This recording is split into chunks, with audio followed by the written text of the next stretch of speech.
الله أكبر الله أكبر الله أكبر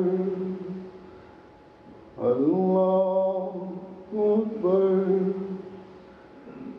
الله أكبر الله أكبر الله أكبر الله أكبر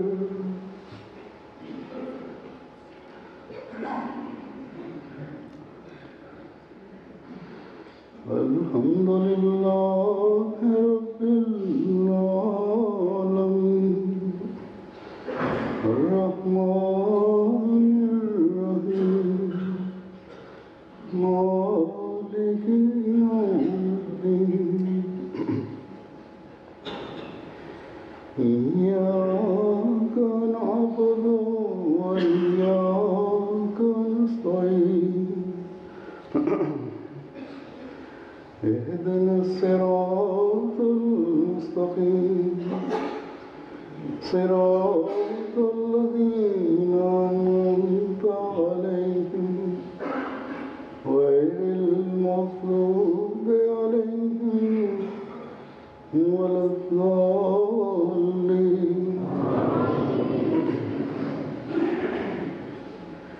سبح اسم ربك الأعلى الذي خلق فسوى والذي قدر فهدى والذي أخرج المرعى فجعله غثاء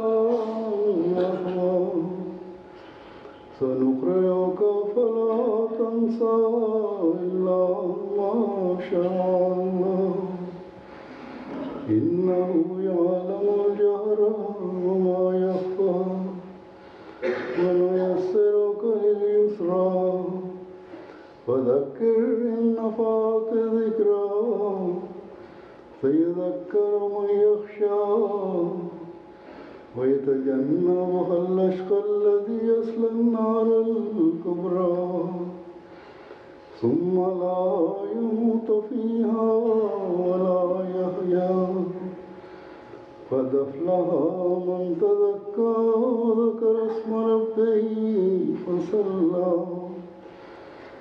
بل تؤثرون الحياة الدنيا والآخرة خير وأبقى إن هذا لفي صحف الأولى صحف إبراهيم وموسى الله أكبر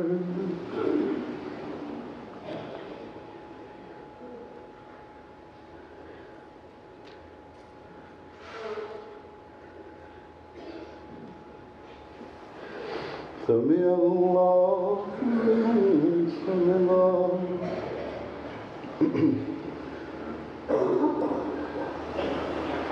الله أكبر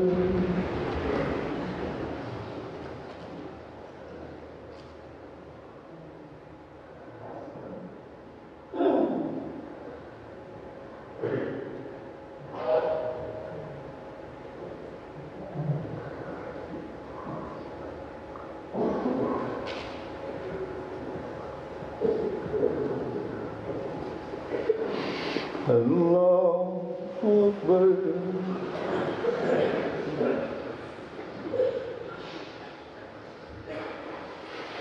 الله أكبر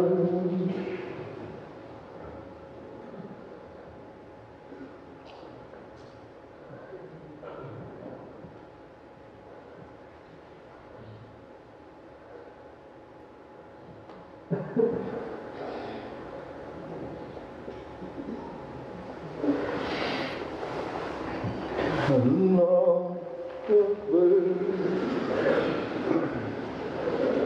الله أكبر الله أكبر الله أكبر الله أكبر الله أكبر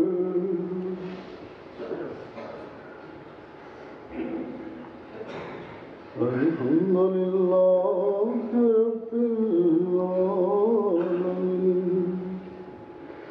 الرحمن الرحيم مالك يوم الدين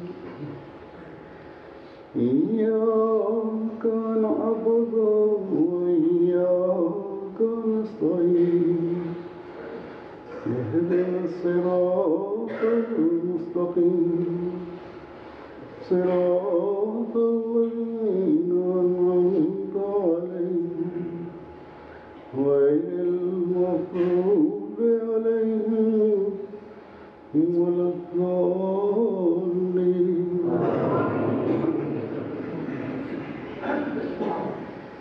هل أتاك حديث الغاشية وجوه يومئذ خاشعة عاملة ناصبة تصلى نارا حامية تسقى من عين آنية ليس لهم طعام إلا من ضريع لا يسمن ولا يغني من جوع وجوه يومئذ ناعمة لسعيها راضية في جنة عالية لا تسمع فيها لاغية فيها عين جارية فيها سرر مرفوعة وأكواب موضوعة ونمارق مصفوفة وزرابي مبثوثة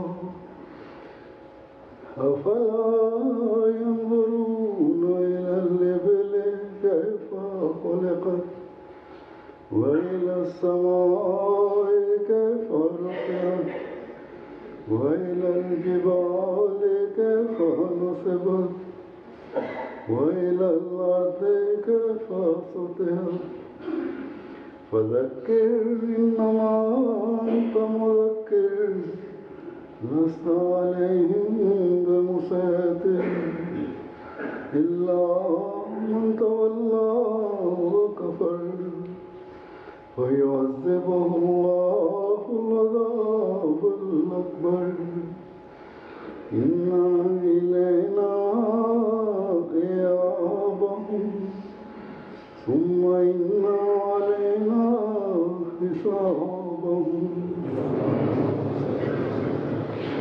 الله أكبر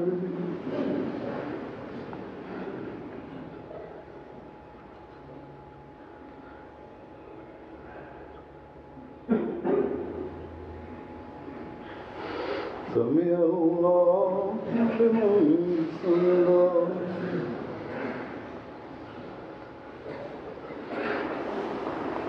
الله أكبر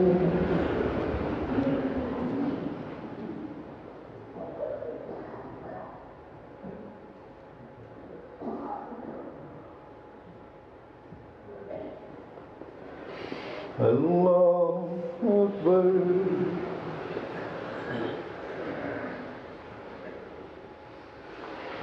الله أكبر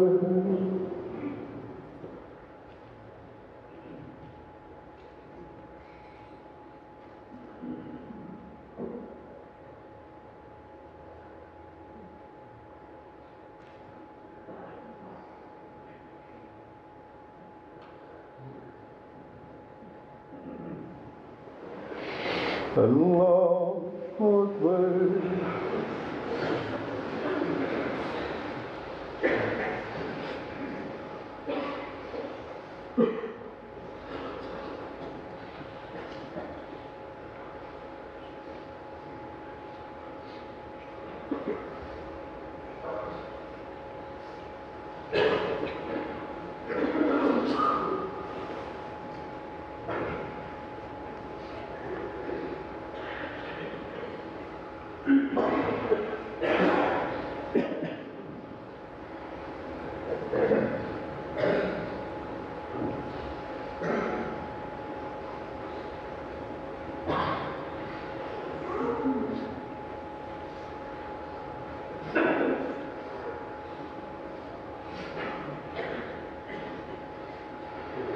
السلام عليكم ورحمة الله.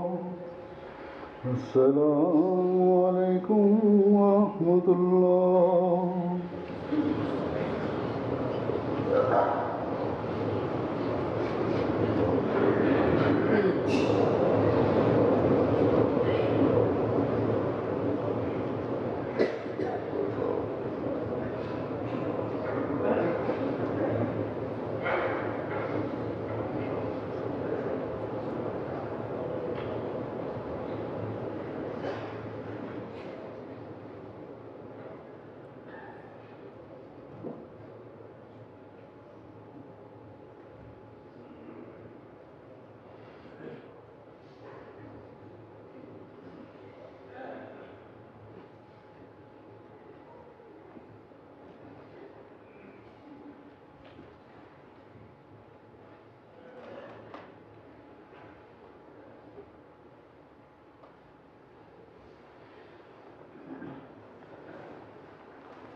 السلام عليكم ورحمة الله.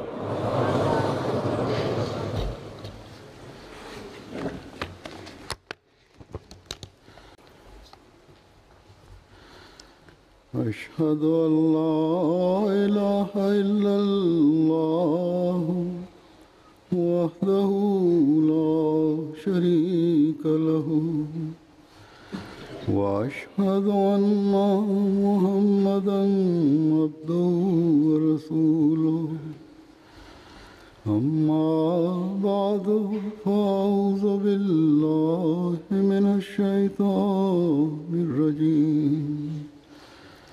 بسم الله الرحمن الرحيم. الحمد لله رب العالمين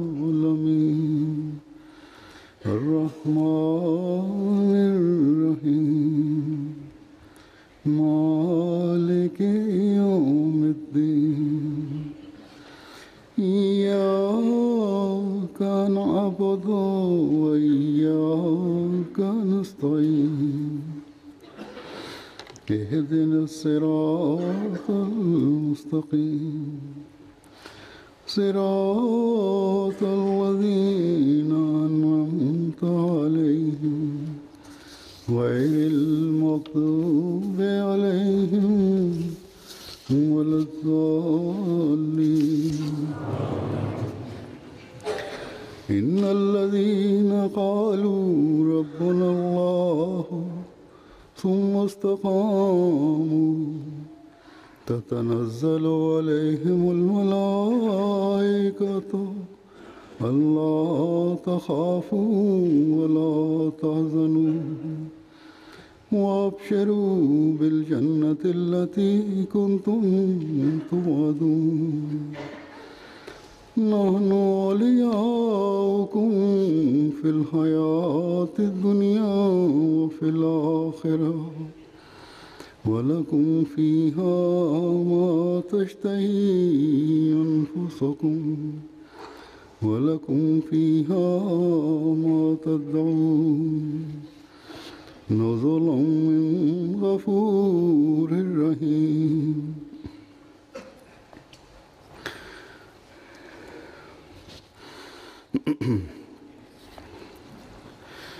इन आयात का तर्जुमा है कि यकीनन वो लोग जिन्होंने कहा. La traduction de ces versets est comme suit. Quant à ceux qui disent notre Seigneur est Allah et qui ensuite restent constants, les anges descendent sur eux en disant ne craignez pas et ne désolez pas, mais réjouissez-vous de la rencontre du jardin qui vous a été promis. Nous sommes vos amis dans cette vie et dans l'au-delà. et vous y aurez tout ce que désirera votre âme, et vous y aurez tout ce que vous demanderez. Une réception de la part d'un être très pardonnant et miséricordieux.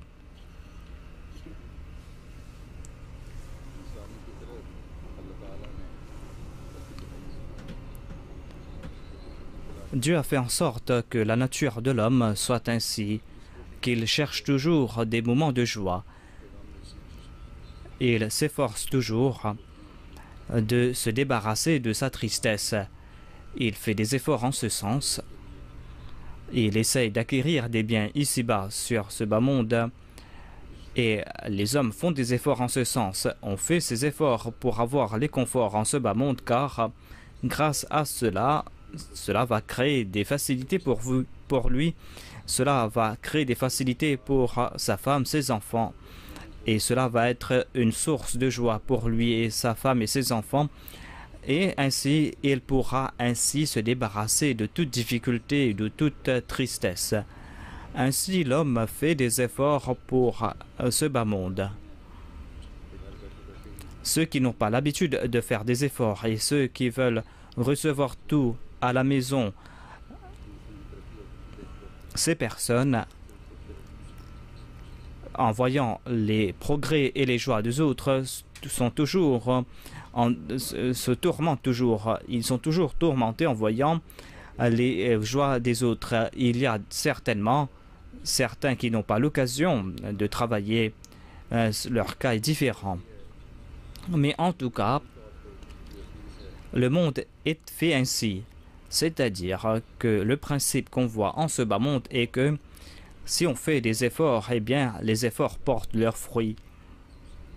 Et l'homme va toujours faire des efforts et en résultat, il va vivre dans la joie.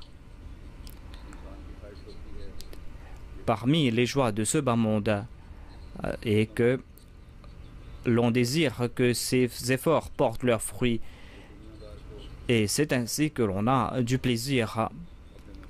Si l'on regarde un homme de ce bas monde, s'il a des désirs et si son plan ne porte pas ses fruits, eh bien, il est toujours désespéré. Alors que dans le cas du croyant, nous constatons que dans toute situation, il essaye de prouver sa reconnaissance envers Dieu. Et il y a certaines personnes qui ont cette habitude que, quelle que soit la situation, même quand ils reçoivent des faveurs divines, eh bien, ces personnes ne veulent pas prouver leur reconnaissance envers Dieu, ne sont pas joyeuses, ces personnes. Au contraire, toujours ces personnes vivent dans la tristesse, dans le désespoir. Quelqu'un m'a fait savoir que moi, j'ai un proche qui, tous les ans, évoque sa tristesse, son désespoir. Il avait pris une décision de ne jamais être joyeux, de ne jamais prouver sa reconnaissance envers Dieu. Et il disait toujours la même chose, que moi j'ai subi des pertes. Il déclare que lorsque j'ai fait des comptes avec lui, je lui ai dit de faire des comptes. Concernant ses affaires, nous constatons qu'il faisait toujours des profits. C'était un grand propriétaire terrien. On lui a dit que vous avez fait beaucoup de progrès. Pourquoi dites-vous que vous avez subi des pertes? La réponse qu'il donnait était que moi, j'avais l'espoir d'avoir 15 000 roupies de profit, mais moi, il me reste que 10 000 roupies et j'ai perdu 5 000 roupies. Et il y a donc de telles personnes dont la joie est tout autre, dont la norme de la joie est tout autre. En dépit d'avoir tout, ces personnes ne sont jamais contentes. Et ces personnes ne se contentent jamais de ce qu'elles possèdent. Tout comme à l'exemple que j'ai présenté, ces personnes ne sont jamais joyeux à la maison. Leurs relations avec leur épouse ne sont pas bonnes. Leurs relations avec leurs enfants ne sont pas bonnes. Ou ici en Occident, nous constatons que il y a d'innombrables difficultés, d'innombrables soucis qui les accablent. Et la solution qu'ils ont présentée ici est que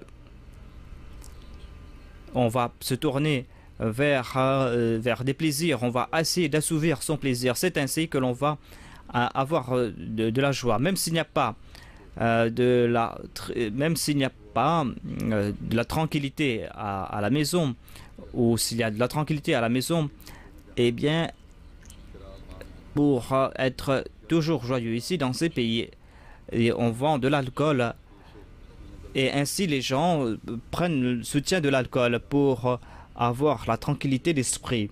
Ensuite, il y a la musique, il y a la danse, il y a aussi toutes ces rencontres qu'ils font, tout cela afin de dissiper leur tristesse, afin qu'ils soient toujours joyeux. Voilà donc toutes ces méthodes qu'ils utilisent pour être joyeux, pour être toujours contents et pour se débarrasser de la tristesse. Ils peuvent le faire en dansant, en consommant de l'alcool, en faisant des sorties.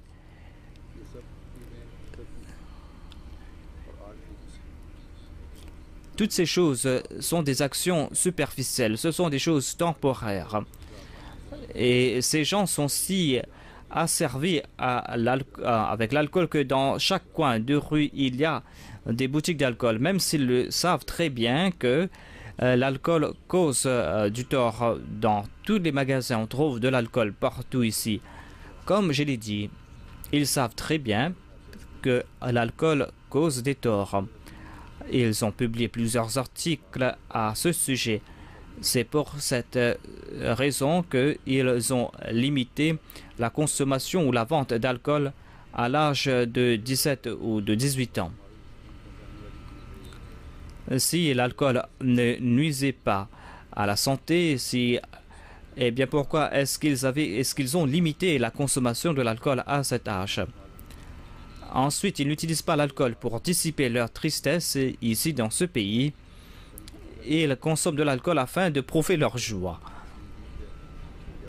Et s'ils veulent, si leur équipe a gagné dans une match, si il y a une réception qu'ils organisent, eh bien, on ouvre les bouteilles d'alcool et on se jette des bouteilles d'alcool.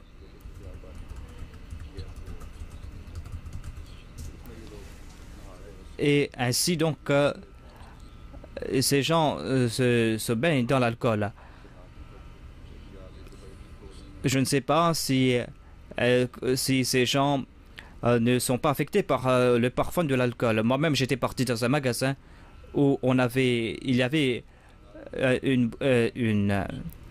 des bouteilles d'alcool qui étaient tombées et l'odeur était si nauséabonde que je ne pouvais pas soutenir cela. Donc, c'est ainsi qu'ils s'envoient de l'alcool les uns sur les autres pour prouver de la joie. Et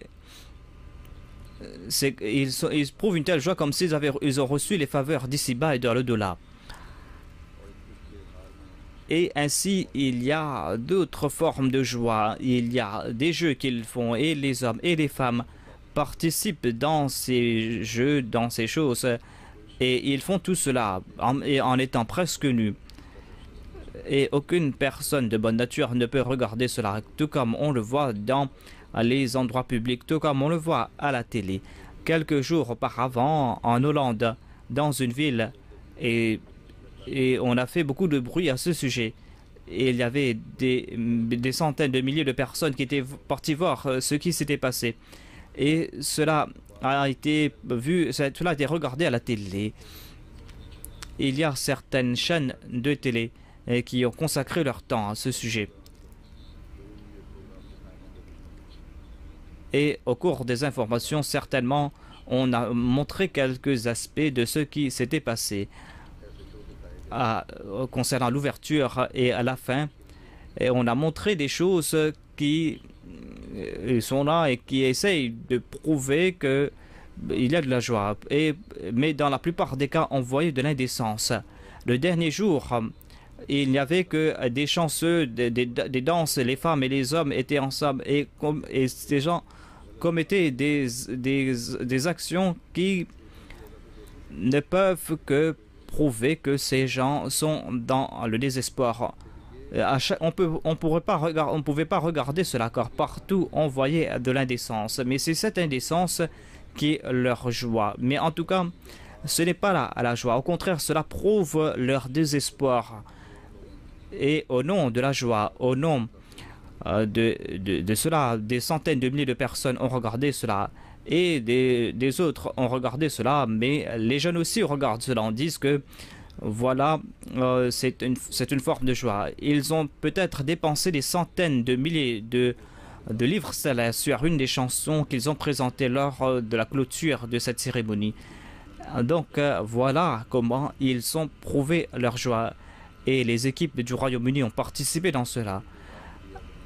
Et le Royaume-Uni a reçu certaines médailles. Et maintenant, ils sont en train de faire des tournées dans les villes.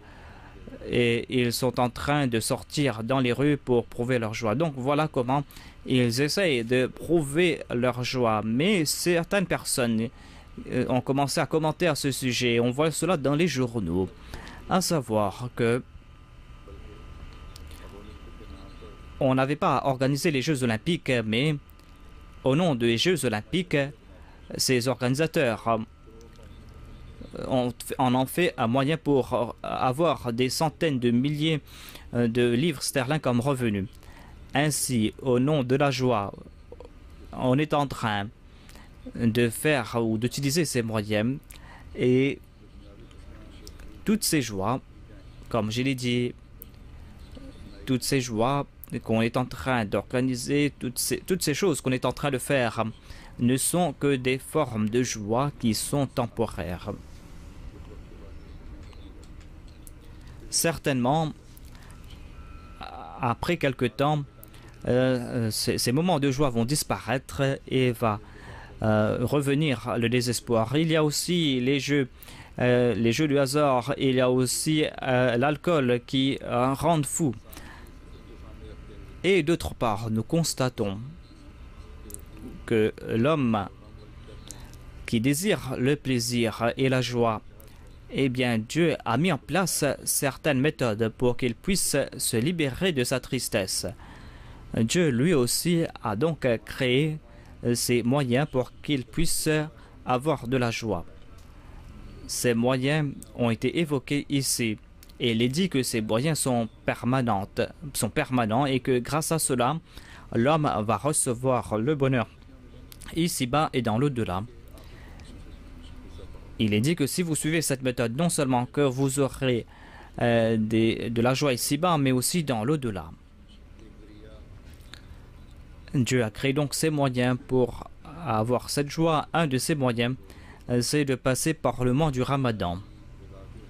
Au cours du mois du Ramadan, on jeûne d'une part et on essaye aussi d'avoir le plaisir de Dieu en se consacrant à Dieu. Et pour cela, on abandonne même ce qui nous est licite et on se consacre davantage à l'ibarda.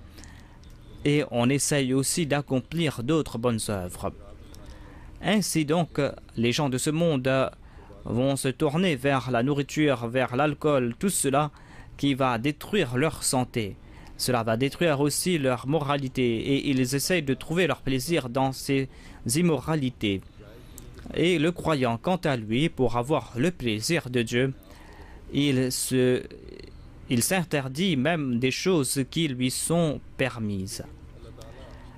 Et il ressent de la joie en se privant de ces choses qui lui sont permises.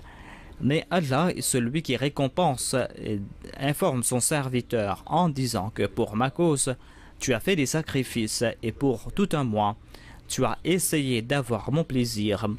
Tu t'es consacré à moi au cours de ce mois afin que je sois content de toi. Et pour cela, tu t'es détourné de ce qui te plaît. Tu as sacrifié ta nourriture pour ma cause. Et au cours de chaque jour de ce jeûne, moi, j'étais présent pour te récompenser. Aujourd'hui, c'est le jour de la Eid. Eh bien, prouvez votre reconnaissance, prouvez votre joie collectivement et au sein de vos familles. Aujourd'hui, nous sommes en pleine chaleur et la température était très élevée durant quelques jours, jusqu'à 30 degrés.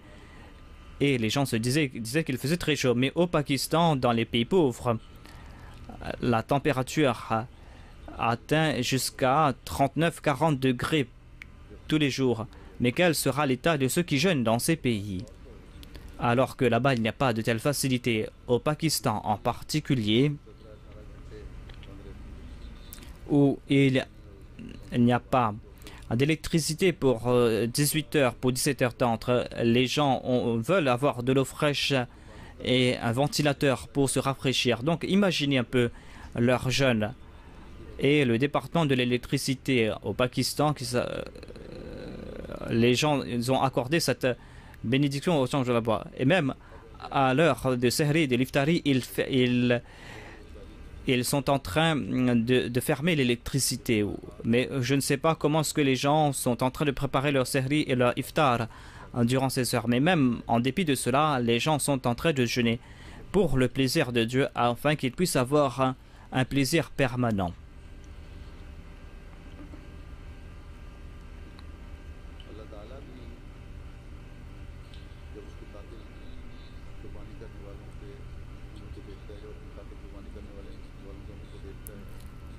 Lorsqu'Allah regarde ceux qui font des sacrifices pour sa cause, eh bien, après les jeûnes, il a fixé le jour de l'Aïd afin que l'on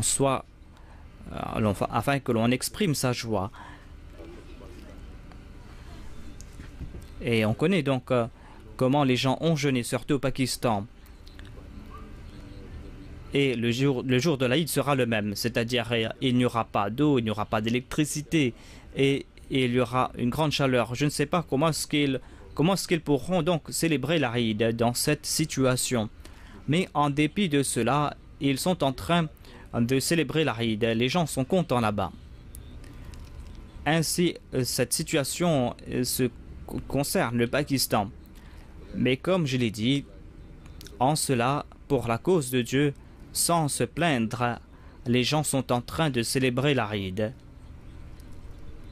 Et comparé à cela, regardons ce qui se passe dans d'autres pays, regardons ce qui se passe ici. En tout cas, la situation n'est pas la même ici.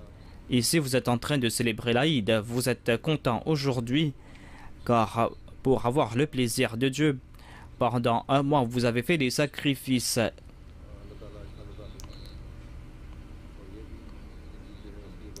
Et Dieu est en train de vous fournir ses fruits aujourd'hui. Et ce jour de l'Aïd est pour cette cause. Ainsi donc, cette Eid est pour ces personnes qui ont jeûné durant ces jours et qui ont essayé d'avoir le plaisir de Dieu. Ces personnes qui, au cours du Ramadan, ont vécu. Quant à ceux qui ne se sont pas tournés vers les ibadah au cours de ce Ramadan, quant à ceux qui n'ont pas accompli de bonnes œuvres, eh bien leur Eid ne sera pas la Eid véritable, cette Eid que Dieu désire de la part d'un croyant. Ce ne sera pas la Eid que Dieu accorde aux véritables croyants. Dieu a accordé ce jour de la Eid aux croyants, certes. Il n'y a pas ces restrictions concernant la nourriture comme on le voit durant le jour du jeûne, mais on ne nous donne pas la permission de faire la fête.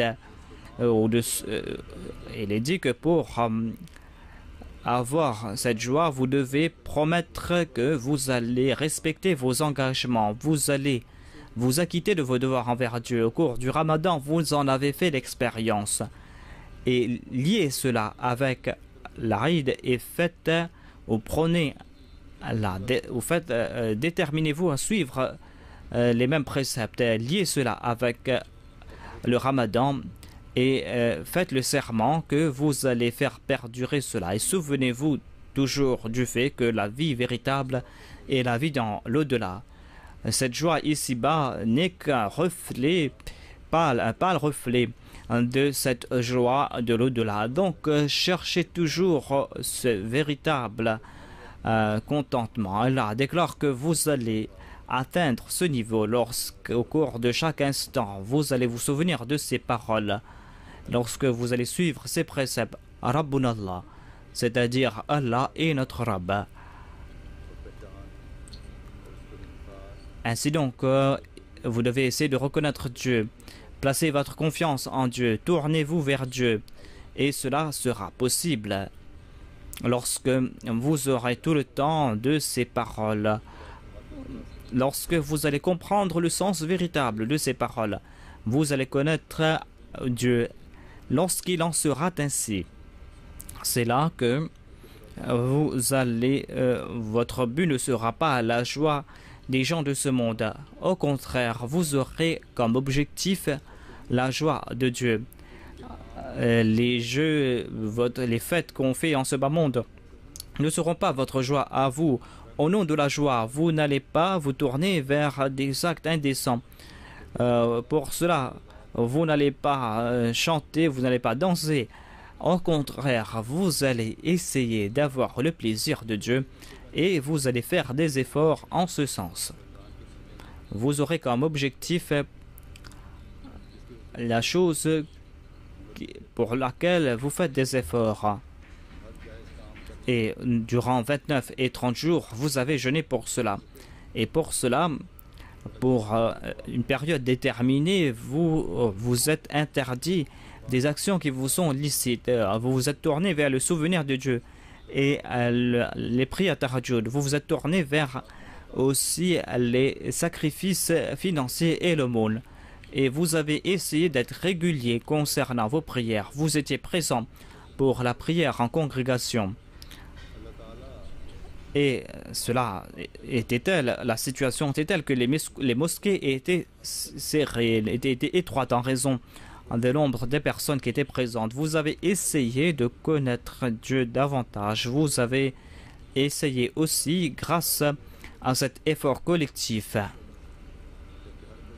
de vous parer des couleurs de Dieu. Car tout un chacun essayait de le faire. Même ceux qui étaient faibles ont essayé d'agir ainsi. Voilà l'effort que vous avez fait. Vous aviez eu ce plaisir, c'est-à-dire que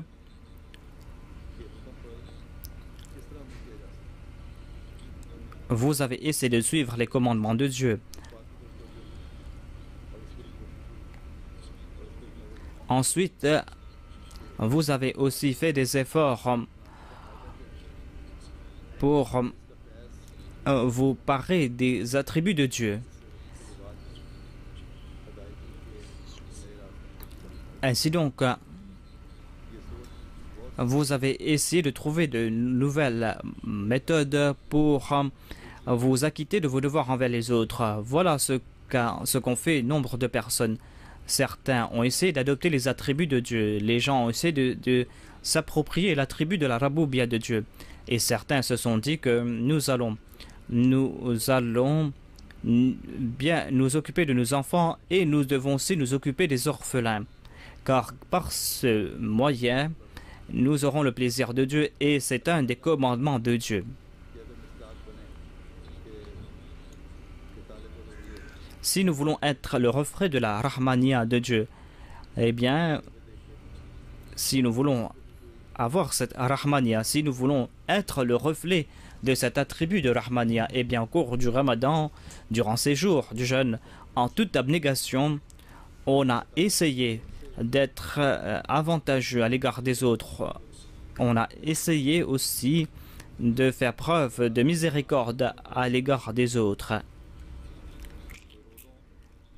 Et lorsqu'on voit les faveurs de Dieu, eh bien, en raison de cette situation spirituelle et du jeûne, on s'est dit que voilà, je dois faire quelque chose, je dois faire plus que l'ad, je dois faire l'ihsan, je dois accorder ce qui est bien aux autres, car c'est ainsi que je pourrai mériter les faveurs divines.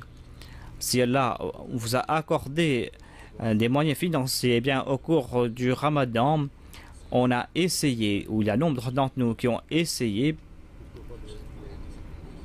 de fournir l'iftari aux autres. Certains se sont dit que voilà, je vais envoyer quelques cadeaux à certains afin qu'ils puissent consommer cela. Donc, d'une part, on a pu fournir l'iftari ou l'iftar aux autres et certains ont aidé les pauvres, ceux qui sont en difficulté, car tel est le commandement de Dieu. C'est-à-dire que l'on doit s'occuper des pauvres. Quelqu'un m'a dit qu'au cours du Ramadan, pour 15 ou 16 jeûnes, j'ai envoyé quelques cadeaux du repas aujourd'hui au Pakistan. La vie est très chère. Lorsqu'il a envoyé quelques dates pour cette personne, la personne qui a reçu ces dates pour rompre son jeûne a remercié cela et a écrit qu'aujourd'hui, on a pu passer les 15 jeûnes et nous sommes en train de jeûner à la maison. Mais aujourd'hui, nous avons reçu ces dates et ce sont les premières dates de ce Ramadan.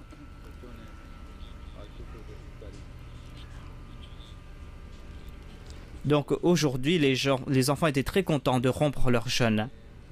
Donc voilà de telles personnes. Donc le jeûne du Ramadan a créé cette atmosphère et a attiré notre attention vers l'ihsan, vers les faveurs. On s'est occupé des pauvres. Certainement, notre véritable Eid sera l'Eid véritable. Notre Ramadan sera béni. Et ces bénédictions vont perdurer lorsque chacun d'entre nous, ceux qui ont des moyens financiers ou ceux qui vivent dans ces pays et qui sont dans une meilleure situation, ou par la grâce de Dieu, ils ont de la nourriture, ils puissent s'occuper des pauvres. Ils ne doivent pas limiter ces bonnes choses au cours du Ramadan. Au contraire, ils doivent faire des efforts pour faire perdurer cela durant les autres jours de l'année. Ils doivent se souvenir des faveurs divines et doivent aussi se souvenir de leurs frères qui sont pauvres. Lorsqu'on va agir en ce sens, lorsqu'on va se souvenir des faveurs de Dieu, eh bien, on doit se dire que l'on va se souvenir des autres aussi au cours des autres jours de l'année. On va user à bon escient ces moyens et on va aider les pauvres et on ne doit pas tout simplement utiliser son argent pour vivre dans la joie, pour vivre en tant qu'une personne égoïste. Si nous voulons faire perdurer les faveurs du Ramadan, si nous voulons avoir le plaisir de Dieu, eh bien, on ne va pas devoir jeter son argent par la fenêtre, tout comme on le fait ici, tout comme on l'a vu ici.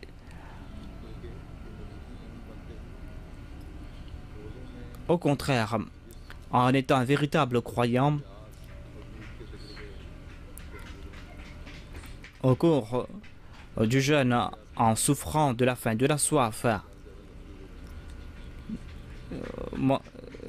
donc j'ai dit qu'on a souffert de la soif parce qu'ici il faisait chaud. Donc, et on doit toujours ressentir cela en ce fort intérieur. Et il faut aussi maintenir ces ibadah, il faut aussi accomplir ces bonnes œuvres que nous avons accomplies dans le passé afin que nous puissions toujours avoir le plaisir de Dieu. Lorsque le croyant déclare Rabbuna Allah, lorsqu'il annonce que Dieu est mon Seigneur, eh bien, les commandements de Dieu sont tout pour lui. Il doit en être ainsi, car sans cela, sa foi ne sera pas parfaite. Dieu a déclaré que ceux qui disent Rabbuna Allah, Allah a donné cet ordre en disant que lorsque vous dites Rabbuna Allah, c'est-à-dire que après avoir déclaré Rabbuna Allah, vous ne faites pas des efforts temporaires, mais vous le faites de manière permanente. C'est un effort perpétuel que vous devez accomplir. Quand nous parlons à propos du jeûne, du Ramadan, eh bien, on parle aussi de ces bonnes choses que l'on a accomplies et l'on pourra faire perdurer ces bonnes œuvres lorsqu'on va faire preuve de persévérance, lorsqu'on va faire perdurer ces bonnes œuvres, lorsqu'on ne va pas se contenter de faire des déclarations verbales, lorsqu'on va aussi faire des efforts permanents en ce sens. Ainsi donc, si nous voulons faire de cette Eid une Eid véritable, eh bien, vous devez faire le serment que vous allez accomplir ces actions à l'avenir. Et vous allez faire preuve d'obéissance à l'égard de Dieu lorsque vous allez suivre tous les commandements de Dieu. Voilà l'Eid véritable d'un croyant, c'est-à-dire qu'il a l'occasion de prouver son obéissance à l'égard de Dieu. Tout comme je l'ai déclaré, nous devons nous tourner vers l'ibadah, car c'est là l'ordre de Dieu. Au cours du Ramadan, cela n'est pas limité au Ramadan. concernant l'orphelin, eh bien, ce commandement est permanent. Cela ne se limite pas au Ramadan. Et il est dit que vous devez toujours fournir de la nourriture aux pauvres. Cela ne se limite pas uniquement au Ramadan. Vous ne devez pas limiter ces dates et ces iftars au Ramadan uniquement. Pour cela, toute personne qui possède les moyens doit s'occuper de ses proches et au sein de la Jamaat aussi. Il y a différents fonds dans lesquels on doit participer afin que l'on puisse avoir la joie véritable, afin que l'on puisse recevoir ces prières de la part des pauvres. Ce sont ces prières qui seront le véritable moyen pour avoir de la joie. Ainsi, l'on doit toujours se souvenir de ce point lorsque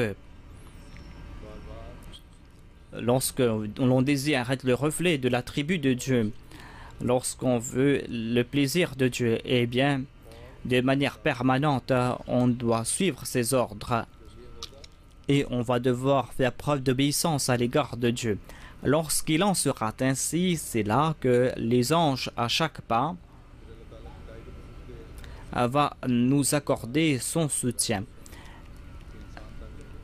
Et ensuite, il y a ces miracles que Dieu nous montre, des miracles qui nous étonnent.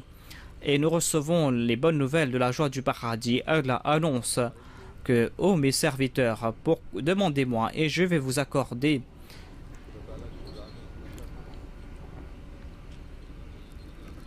vous désirez le plaisir de Dieu et vous allez recevoir ma tashtahi anfusukum. Vous allez désirer, vous allez recevoir ce que désirent vos âmes.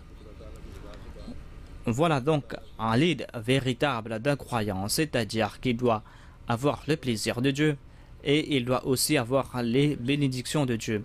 Et la plus grande faveur, c'est la miséricorde de Dieu, c'est le pardon de Dieu. Allah déclare Nuzulam min Ghafour Rahim. C'est une bénédiction, c'est un cadeau de la part de Dieu qui est gracieux, qui est miséricordieux. C'est-à-dire que si vous voulez faire d'Allah votre Rabb, eh bien, vous devez faire des efforts permanents. Vous devez suivre ses commandements et vous devez accomplir ses œuvres. Non seulement que vous allez vous débarrasser de vos tristesses, mais vous allez recevoir des faveurs ici-bas et dans l'au-delà. Certainement, c'est cela à la plus grande Eid. Et ainsi, vous pourrez combler vos besoins. Voilà donc l'hospitalité que vous allez recevoir de la part de Dieu. Nuzulam signifie une invitation. Cela signifie aussi l'hospitalité ou un cadeau. Chanceux seront ceux d'entre nous qui vont recevoir le paradis d'ici-bas et dans l'au-delà et qui vont aussi profiter de cette Eid de la part de Dieu. Qu'Allah fasse que nous puissions tous profiter d'un tel Eid. Je m'adresse ici aux Ahmadis du Pakistan, à ces Ahmadis qui sont en train de souffrir dans certains pays. Je dois présenter quelques points. En raison de cette persécution, en particulier au Pakistan et dans d'autres pays du Moyen-Orient, les gens ne peuvent pas se réunir pour célébrer de la Eid, ne peuvent pas le faire. En tout cas, c'est très difficile pour le faire au Pakistan. Surtout les femmes et les enfants doivent s'enfermer à la maison. Et je reçois un nombre de lettres dans lesquelles les gens expriment leur grande tristesse et leur désespoir. Les gens expriment leur état de dénuement en disant que nous sommes privés de ces bénédictions. Seuls les hommes peuvent partir célébrer la Eid dans de petits centres, mais les femmes et les enfants ne peuvent pas partir dans des centres ou à la mosquée. Tout d'abord, vous devez prier pour qu'ils puissent vivre dans la liberté, qu'Allah fasse disparaître ces jours de difficulté et que ces personnes puissent faire preuve de patience et que ces personnes puissent recevoir le paradis. Ces personnes ont reçu cette bonne nouvelle du paradis. Allah est leur wali et leur ami ici-bas. Allah les accompagne ici-bas et avoir le soutien de Dieu est la raison pour laquelle, qu'en dépit de cette persécution, en raison de cette persécution qui sont imposées par des mollahs, par l'État, et qui eux qui sont en train de commettre ces exactions. C'est en raison de cette relation avec Dieu que ces Ahmadis sont à l'abri, parce qu'on ne sait pas quel sera le complot de l'ennemi. Si Allah n'était notre wali, c'est Allah qui va nous soutenir tout le temps. On doit toujours avoir certitude dans les promesses de Dieu. Notre ride n'est pas à l'instar de la ride des gens de ce bas monde. Notre ride, c'est d'avoir le plaisir de Dieu.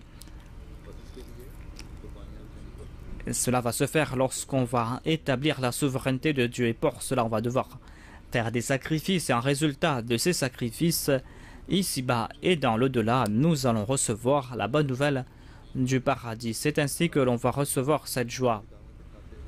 Qu'Allah fasse que tous ceux qui sont en difficulté puissent faire preuve de persévérance, qu'ils puissent passer par ces jours de grandes difficultés, qu'ils puissent avoir le plaisir de Dieu et qu'ils puissent profiter donc de l'hospitalité de Dieu ici-bas et dans l'au-delà.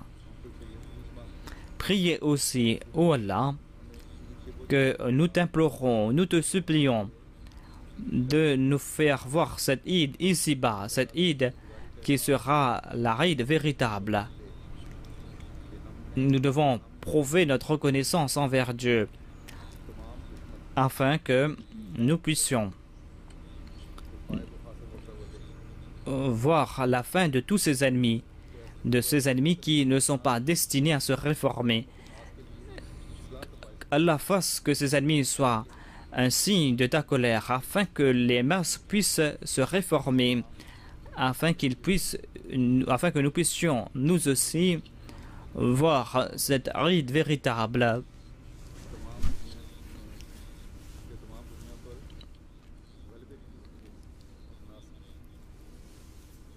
Afin que nous puissions voir cette victoire ici-bas, qu'Allah fasse que nous puissions voir cela de nos yeux. Nous allons prier donc après le sermon, et avant cela, je vous souhaite à vous tous, ceux qui sont présents ici dans le monde entier, et je souhaite aussi à tous ceux qui n'arrivent pas à célébrer la Eid comme il se doit, la Eid Mubarak, qu'Allah fasse que cette Eid soit emplie de bénédictions.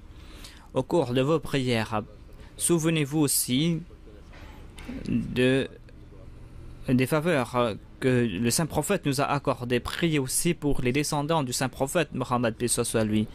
Priez aussi pour le Messie premier l'Islam qui nous a accordé des faveurs. Priez aussi pour les proches du Messie premier l'Islam, ses descendants, pour qu'ils puissent marcher sur cette voie qui est droite. Le monde musulman fait face à de grandes tribulations. Priez pour le monde musulman et pour qu'ils soient à l'abri. Priez aussi pour le progrès de la Jamaat. Priez en particulier pour les Waqifis, pour les Waqfinao, que ces personnes puissent assumer leurs responsabilités. Il y a environ 25 000 Waqfinao, que ces enfants soient toujours sur le droit chemin, et priez aussi pour les malades, pour qu'Allah leur accorde guérison. Priez aussi pour ceux qui sont en prison pour la cause de Dieu. Priez aussi pour ceux qui font des sacrifices financiers, qu'Allah bénisse leurs biens et leurs personnes. Priez pour toute personne qui ont besoin de prière, qu'Allah nous accorde sa grâce et ses faveurs.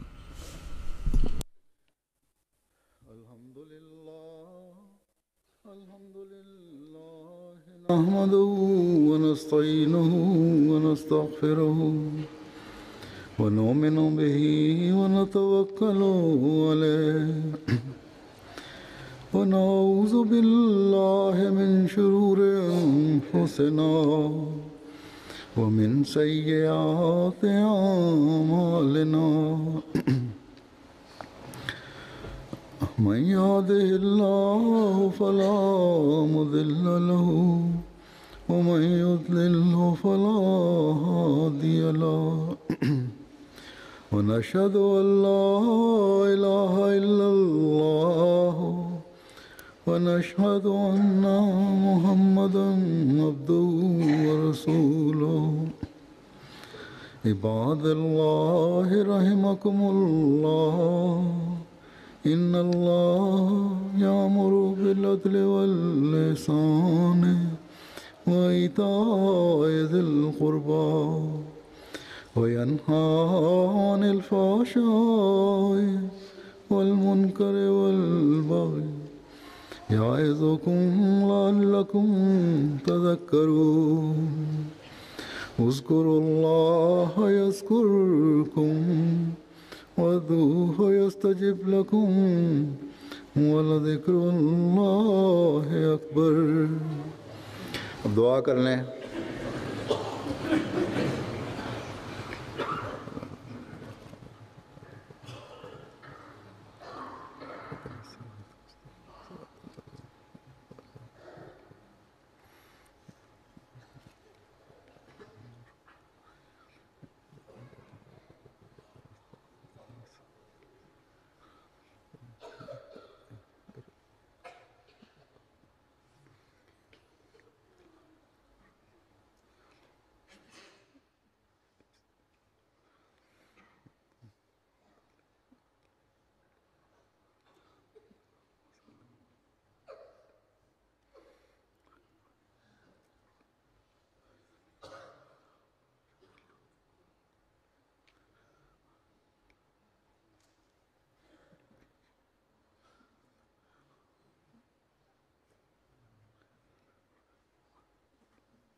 आमीन. मुबारक हो सबको. अस्सलाम वालेकुम रहमतुल्लाहि व बरकातुहू.